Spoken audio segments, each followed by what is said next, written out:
ঠিক আছে, বাংলা ভাষার উপর নেমে আসছে, বাঙালি জাতির উপর নেমে আসছে, মার পিট করে আমাদের খুন খারাপি করে দেওয়া হচ্ছে অন্য রাজ্যে পরিযায়ী শ্রমিকদের।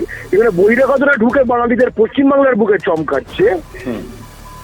সেখানে আমরা চারজন রাজনীতির বাঙালি পেলাম না। সবাই পাঠানোর জন্য যে 4 জনের নাম দেওয়া হয়েছে তার মধ্যে দেখা যাচ্ছে 2 জন কিন্তু কার্যত অবাঙালি, একজন আইনজীবী এবং অন্যজন আমাদের রাজ্যেরই প্রাক্তন পুলিশ কর্তা রাজীব কুমার। এই জায়গাটা থেকে কি বাংলায় কি যথাযোগ্য প্রতিনিধির অভাব ছিল? বাংলা পক্ষ এই বিষয়টা কিভাবে দেখছেন? বাংলা পক্ষ প্রথমত ভারতের সংবিধানে বিশ্বাস করে।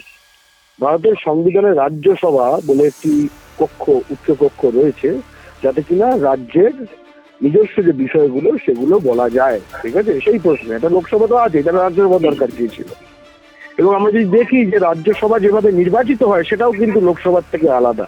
রাজ্যের বিধায়ক দ্বারা নির্বাচিত হয় রাজ্যসভা সদস্যরা, ঠিক আছে, এমপি। তার মানে হচ্ছে যে এখানে রাজ্যের নিজস্বতার প্রশ্ন একটা কিছু রয়েছে। আগে রাজ্যের সে ভোটার না হলে সে রাজ্যসভা ভোটেই দাঁড়াতে পারত না। তারপরে যেটা হলো, বা রাজ্যের সে স্থায়ী বাসিন্দা না হলে, যে কারণে একটা সময় আপনার হয়তো মনে থাকবে যে এই নিয়মটাকে একটুখানি মানে কি বলবো, খারাপভাবেই অপব্যবহার করে যেটা করা হয়েছিল, যে আসাম থেকে মনমোহন সিংকে একবার কংগ্রেস জিতিয়ে এনেছিল, উপরে ওখানে তারা একটা গ্যাসের কানেকশন, বিদ্যুৎ কানেকশন বার করিয়ে, ঠিক আছে, এগুলো যেটা আসলে বাস্তব নয়, আমরা বুঝতে পারছি। কিন্তু আস্তে আস্তে এই রাজ্যসভার সঙ্গে রাজ্যের সম্পর্কটা অত্যন্ত স্থূল করে, অত্যন্ত মানে অগভীর করে দেওয়া হয়েছে। এবং যে সময় বাঙালি জাতি বাংলা ভাষা বলার জন্য আক্রান্ত হচ্ছে, ভারত জুড়ে বাঙালির উপর এত বড় আক্রমণ নেমে আসছে, ঠিক আছে, বাংলা ভাষার উপর নেমে আসছে, বাঙালি জাতির উপর নেমে আসছে, মার পিট করে আমাদের খুন খারাপি করে দেওয়া হচ্ছে অন্য রাজ্যে পরিযায়ী শ্রমিকদের। এখানে বহিরাগতরা ঢুকে বাঙালিদের পশ্চিমবাংলার বুকে চমকাচ্ছে। সেখানে আমরা চারজন রাজনীতির বাঙালি পেলাম না, যারা বাংলা ও বাঙালির পক্ষে। আপনি আপনার বক্তব্যে শুধু যে ইউপি না বিহার কিছু একটা হবে, রাজীব কুমার, ঠিক আছে, এক্স পুলিশ কর্তা, তার কথা বললে, ঠিক আছে, আমি তো একটা কথা বলবো, এক্স পুলিশ কর্তা যদি এরপরে কোনো শাসক দলে যোগ দেয়, যেরকম আমরা দেখেছি যে সিটিং জাজ তারপরে রিটায়ার করে এইটা যোগ দিচ্ছে, এটা আসলে তাহলে এই মানে আমাদের এই ব্যবস্থাটাকে কোন জায়গায় নিয়ে যাচ্ছে, এটা একটা দিক। প্লাস সে বিহারের, ইউপি বিহারের লোক, ইউপি বিহারে করে বাঙালি পুলিশ কর্তাকে রাজ্যসভা এমপি করে? কোন এমপি করে? দ্বিতীয় আমরা দেখলাম একজন তেলেগু উকিল, এত ট্যালেন্টেড কি না আমি এত জানি না, কিন্তু মূল কথা হচ্ছে তার এই ট্যালেন্ট ভাই তেলেঙ্গানা বা অন্ধ্রপ্রদেশ বুঝতে পারলো না কেন? তেলেগু ব্যাকগ্রাউন্ড। আমার তার প্রতি কোনো বিরাগ নেই। সে যে বিশ্ববিদ্যালয় থেকে মাস্টার্স করেছে, আমি সেই বিশ্ববিদ্যালয় থেকে পিএইচডি করেছি, একই বিশ্ববিদ্যালয় থেকে, হার্ভার্ড বিশ্ববিদ্যালয়, ঠিক আছে। কিন্তু প্রশ্নটা হচ্ছে যে বাঙালি পাওয়া যাচ্ছে না, তো অন্য বাংলা ও বাঙালি বলার জন্য বাঙালি পায়, কিন্তু তামিলনাড়ুতে তার ঠিক তামিল খুঁজে পায়।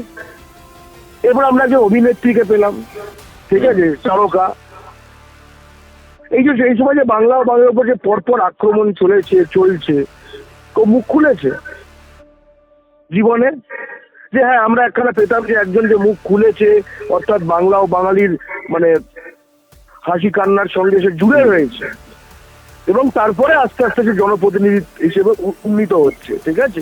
এরকম কিন্তু আমরা কলাকুশলী দেখেছি, এমন নয় তা নয়, উৎপল দত্ত যেরকম, ঠিক আছে।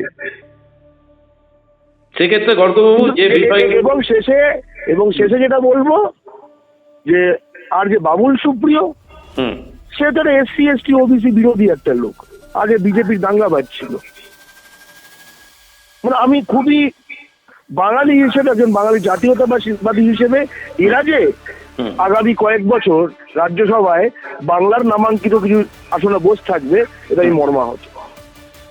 গর্গবাবু এই বিষয়টাই আরেকটা জায়গায় থেকে আপনারা বহু সময় বলেছেন বিজেপি বাংলা বিরোধী, এবং সেই নিয়ে আপনারা সরব হয়েছেন, কিন্তু রাজ্যের বর্তমান যে শাসক দল তৃণমূল কংগ্রেস, তারা তো এই যে সামনে বিধানসভা নির্বাচন, এই নির্বাচনে তাদের অন্যতম মূল ইস্যু হলো বাঙালি অস্মিতা, পরিযায়ী শ্রমিকদের উপর আক্রমণ, এই বিষয়গুলো নিয়ে যখন তারা ক্রমাগত বলে চলেছে, সেই জায়গা থেকে এই লোকসভাতে ইউসুফ পাঠান বা কীর্তি আজাদদের আনা, রাজ্যসভায় রাজীব কুমারদের পাঠানো, এই জায়গাটা রাজ্যের শাসক দলের কেন, মানে এই কারণটা কি মনে হচ্ছে আপনার? কারণ দেখো, আমি তো তৃণমূলের মাথার ভেতর বসে নেই যে তারা কি মন মানসিকতায় করছে। তবে এইটুকু বুঝতে পারি যে বাঙালি যদি ঐক্যবদ্ধ হয়, এই বাঙালির থেকে ভোট বুঝে নেওয়া দলগুলোকে বাঙালি যদি ঐক্যবদ্ধ হয়ে ভোট ব্যাংক হয়ে জবাব দিত না, সব লাইনে চলে আসতো। বাঙালি প্রবলেম হচ্ছে বাঙালি ঘটি বাঙাল, হিন্দু মুসলমান, তৃণমূল, বিজেপি, সিপিএম, ঠিক আছে, উত্তর দক্ষিণ, তারপরে গ্রাম শহর, এই সবেতে বিভক্ত। উঁচু জাত নিচু জাত, বড় লোক গরিব। বাঙালি যদি বাঙালি হয়ে নামতে যত শুরু করবে, সব লাইনে চলে আসবে, ঠিক আছে। তখন কোনো আজাদ, শত্রুঘ্ন সিনহা, কুমার কিচ্ছু পাওয়া যাবে না, ঠিক আছে। তাহলে দাদা শেষ প্রশ্ন আপনার কাছে থাকছে, সামনের বিধানসভা ভোটে বাঙালির কাছে বাংলা পক্ষের কি বার্তা থাকবে?